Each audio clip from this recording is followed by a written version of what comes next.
जय श्री राम दोस्तों, स्वागत है मेरे इस YouTube चैनल त्रिलोक स्टूडियो में। दोस्तों, मैंने आपको महाभारत के बारे में अनेकों जानकारियां दी। दोस्तों, महाभारत नाम सुनते ही हमारे रोंगटे खड़े हो जाते हैं।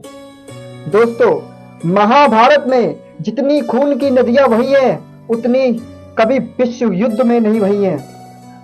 दोस्तों, आज हम महाभारत के युद्ध में होने वाले 18 दिन तक चलने वाला युद्ध, हर एक दिन युद्ध में क्या हुआ, इस वीडियो में जानकारी देने वाला हूं। दोस्तों, ये वीडियो ज्यादा लंबी नहीं होगी, 8 या 9 मिनट की होने वाली है। आइए दोस्तों, हम वीडियो शुरू करते हैं। शुरू करने से पहले अगर आप मेरे चैनल पर नए हो तो मेरे चैनल को सब्सक्राइब कर लीजिए। आइए दोस्तों, महाभारत का युद्ध धर्म और अधर्म को लेकर लड़ा गया था। कौरव जो अधर्म के साथ थे, पांडव धर्म का पालन करते हुए अपने अधिकारों के लिए कुरुक्षेत्र में लड़ रहे थे। महाभारत का युद्ध मार्गशीर्ष शुक्ल 14 से प्रारंभ हुआ था, जो लगातार 18 दिनों तक चला था। 18 दिनों तक चलने वाले इस युद्ध में हर दिन कुछ न कुछ विशेष घटित हुआ, जो लोगों के लिए आज भी शिक्षा, संदेश और उपदेश की तरह है।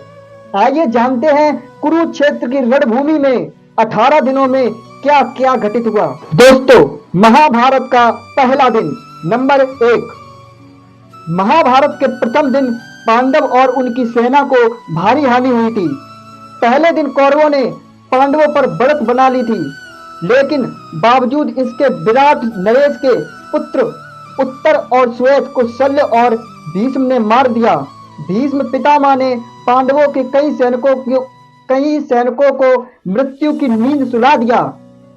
पहले दिन की यदि तुलना की जाए तो कौरवों के लिए यह दिन उत्साह भरा था, वही पांडवों के लिए निराशजनक था। नंबर 2, महाभारत का दूसरा दिन। महाभारत के दूसरे दिन पांडवों ने अपनी युद्ध रणनीति में बदलाव किया।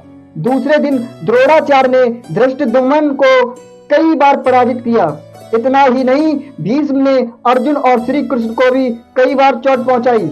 युद्ध के दूसरे दिन भीम ने हजारों कलिंग और निषाद मार गिराए। दोस्तों, महाभारत का तीसरा दिन। नंबर 3, महाभारत के तीसरे दिन रणभूमि में भयंकर रक्तपात हुआ। तीसरे दिन भीम ने घटोत्कच के साथ मिलकर दुर्योधन की सेना पसीने छुड़ा दिया और रणभूमि से खदेड़ दिया। इसके बाद भीष्म ने मोर्चा संभाला और भीषण संहार मचा दिया। तब श्री कृष्ण अर्जुन को भीष्म पितामह का वध करने के लिए कहते हैं, लेकिन अर्जुन ऐसा नहीं करते हैं। भीष्म को भारी पड़ता देख भगवान श्री कृष्ण को क्रोध आ जाता है। तब अर्जुन उन्हें शांत कराते हैं और पुनः पूरे उत्साह से युद्ध लड़ने लगते हैं। सैकड़ों सैनिकों को मौत की नींद सुला देते हैं। दोस्तों, महाभारत का चौथा दिन। नंबर 4, चौथे दिन पांडवों की तरफ से अर्जुन कौरवों पर कहर बनकर टूटते हैं। उधर भीम भी कौरवों की सेना में भारी तबाही मचा देते हैं। इससे दुर्योधन परेशान हो जाता है और वह अपनी गज सेना भीम को मारने के लिए भेजता है, लेकिन घटोत्कच के साथ मिलकर भीम पूरी सेना का सर्वनाश कर देते हैं। दूसरी मोर्चे पर भीष्म का अर्जुन से भयंकर युद्ध होता है। दोस्तों, महाभारत का पांचवा दिन। नंबर 5, पांचवें दिन कौरवों की ओर से भीष्म पांडवों की सेना के नाक में दम कर देते हैं। तब भीष्म को रोकने के लिए पांडवों की तरफ से अर्जुन और भीम को मोर्चा लेने के लिए उतारा जाता है। दोस्तों, महाभारत का छठवां दिन। नंबर 6, छठे दिन कौरवों और पांडवों के बीच भयंकर युद्ध होता है। धरती दोनों ही सेना के सैनिकों से लाल हो उठती है। छठवें दिन पांडव कौरवों पर पड़ जाते हैं भारी। इससे दुर्योधन क्रोधित हो उठता है। तब भीष्म उसे आश्वासन देते हैं और समझाते हैं और 7वें दिन की रणनीति बनाते हैं। दोस्तों, महाभारत का 7वां दिन। नंबर 7, 7वें दिन अर्जुन कौरवों की सेना की नींद उड़ा देते हैं। अर्जुन के तीरों की वर्षा के आगे कौरवों की सेना में भगदड़ मच जाती है। लेकिन जैसे जैसे समय बीतता गया कि भीष्म पांडवों की सेना पर हावी हो जाते हैं, लेकिन तब सूर्य अस्त हो जाता है और युद्ध थम जाता है। दोस्तों, महाभारत का 8वां दिन। नंबर 8। युद्ध के 8वें दिन की शुरुआत से ही भीष्म बढ़त बना लेते हैं। उनके तीरे के आगे पांडवों की सेना एक कदम भी आगे नहीं बढ़ पाती है।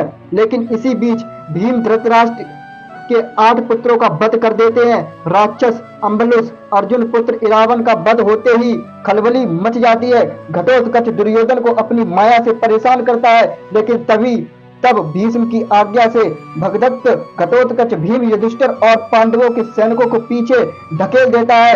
8वां दिन कौरवों के लिए निराशा और दुख भरा रहता है। दोस्तों, महाभारत का 9वां दिन। नंबर 9। 9वें दिन दुर्योधन भीष्म से कर्ण को युद्ध में लाने की बात कहता है। तब भीष्म कहते हैं कि दुर्योधन परेशान ना हो, आज या तो वे श्री कृष्ण को युद्ध में शस्त्र उठाने के लिए विवश कर देंगे या किसी एक पांडव का वध कर देंगे।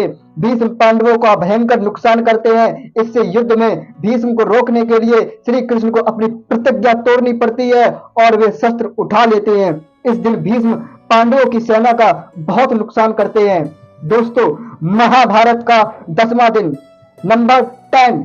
10वें दिन पांडव श्री कृष्ण के कहने पर भीष्म से उनकी मृत्यु का उपाय पूछते हैं। तब श्री कृष्ण शिखंडिनी का सहारा लेने के लिए कहते हैं। अर्जुन कृष्ण के बताए उपाय के अनुसार शिखंडिनी को आगे करके भीष्म पर तीरों की बारिश कर देते हैं और कुछ देर में भीष्म बाणों की सैया पर लेट जाते हैं। यह दिन कौरवों के लिए अच्छा नहीं रहता है।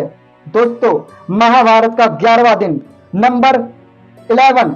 11वें दिन कर्ण युद्ध में पांडवों को रोकने के लिए आ जाता है। कर्ण के कहने पर द्रोणाचार्य को सेनापति बनाया जाता है। दुर्योधन और शकुनी द्रोण से कहते हैं कि युधिष्ठिर को बंदी बना लेंगे तो युद्ध खत्म हो जाएगा। दुर्योधन की योजना अर्जुन पूरी नहीं होने देता है, लेकिन कर्ण पांडवों की सेना को बहुत क्षति पहुंचाता है। दोस्तों, महाभारत का 12वां दिन। नंबर 12। 12वें दिन कौरवों की योजना को अर्जुन विफल कर देता है। युधिष्ठिर को बंदी बनाने के लिए शकुनी और दुर्योधन रणनीति बनाते हैं, लेकिन अर्जुन समय पर पहुंचकर युधिष्ठिर को बंदी बनने से बचा लेते हैं। दोस्तों, महाभारत का 13वां दिन। नंबर 30। इस दिन दुर्योधन राजा भगदत्त को अर्जुन से युद्ध करने के लिए भेजता है। श्री कृष्ण भगदत्त के वैष्णवास्त्र को अपने ऊपर लेकर अर्जुन की रक्षा करते हैं। अर्जुन भगदत्त की आंखों की पट्टी तोड़ देते हैं, जिससे उसे दिखना बंद हो जाता है। तभी अर्जुन उसका वध कर देता है। इसी दिन द्रोण युधिष्ठिर के लिए चक्रव्यूह रचते हैं, जिसे केवल अभिमन्यु तोड़ना जानता था, लेकिन निकलना नहीं। युधिष्ठिर भीम आदि को अभिमन्यु के साथ भेजता है, लेकिन चक्रव्यूह के द्वार जयरथ सभी को रोक देता है। केवल अभिमन्यु ही प्रवेश कर पाता है। वह अकेला ही सभी कौरवों से युद्ध करता है और अंत में मारा जाता है। दोस्तों, महाभारत का 14वां दिन। नंबर 14। अर्जुन पुत्र की मौत का बदला लेने की प्रतिज्ञा करते हैं। कौरव साजिश रचते हैं और जयद्रथ को छिपा देते हैं। इस बीच अंधेरा छा जाता है। यह श्री कृष्ण ने रची थी, लेकिन अर्जुन निराश होकर समाधि लेने की तैयारी करने लगता है। लेकिन तभी एन वक्त पर श्री कृष्ण द्वारा किए गए सूर्यास्त के कारण जयद्रथ बाहर आ जाता है। तभी श्री कृष्ण अर्जुन से जयद्रथ का वध करने के लिए कहते हैं, क्योंकि यह सूर्य ग्रहण था। सूर्य निकलते ही अर्जुन जयद्रथ का वध कर देता है। दोस्तों, महाभारत का 15वां दिन। नंबर 15। इस दिन पांडव छल से द्रोणाचार्य को अश्वत्थामा की मृत्यु का विश्वास दिला देते हैं, जिससे निराश हो द्रोण समाधि ले लेते हैं। इस दशा में धृष्टद्युम्न द्रोण का सिर काटकर वध कर देता है। दोस्तों, महाभारत का 16वां दिन। नंबर 16। इस दिन कर्ण पांडव सेना का भयंकर संहार करता है।